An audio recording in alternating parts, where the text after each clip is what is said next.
evening, teachers, board members, faculty, staff, students, family, and friends, and of course, good evening, members of class of 2022. Congratulations on these new achievements in your life. I'm very honored to be here with you on this special occasion, and when I was told I had the privilege of coming here today to give you the commencement speech, I accepted immediately, no doubt. But when I took a closer look at the situation, I realized that it was not as an easy task as I thought it would be. And I was told that when giving a speech like this, I had to be able to capture attention, give it to the whole speech, and also make it travel through a roller coaster of emotions in which I had to make you laugh, cry, and even inspire you in a certain way. I thought to myself, what a big trouble I've gotten myself into. When I started working on the speech, I couldn't stop thinking about the story of this young girl who fought against all odds to achieve her dreams.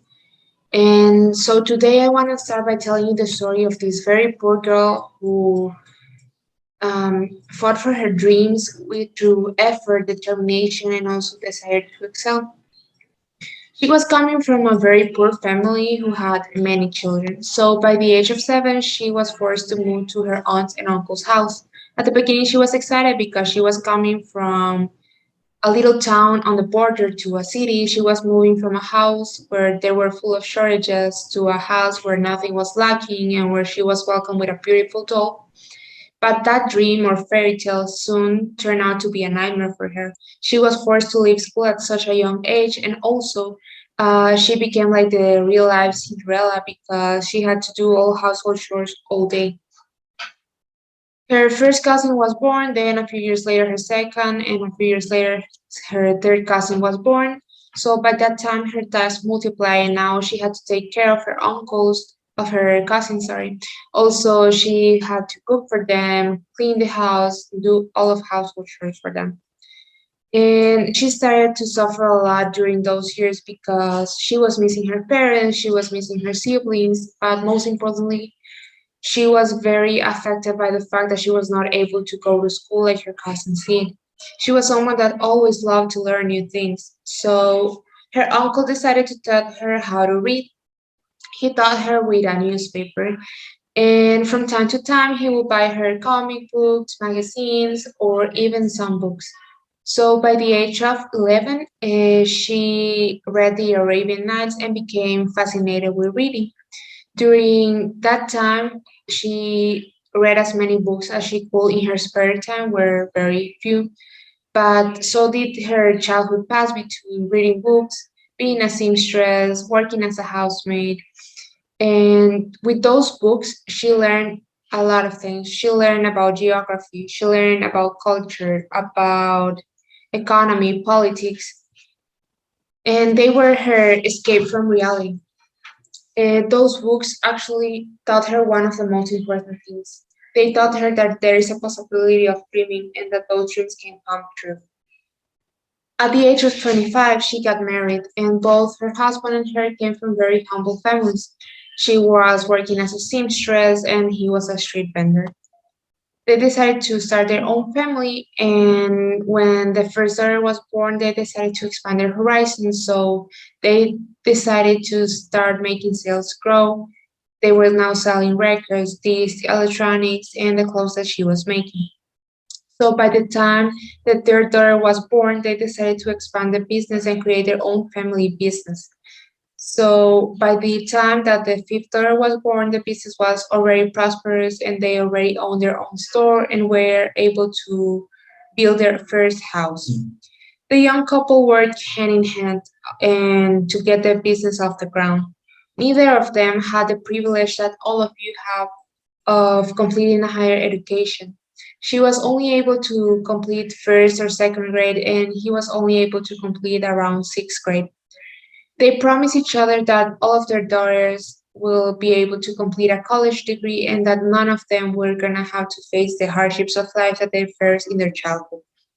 So they kept their promise and they went from a girl who had to start working as a housemaid at the age of 7 and then as a seamstress and from a guy who had to start working at the very young age selling stuff at markets, being working in fairs, being a street vendor. Now they had managed to build their own family business.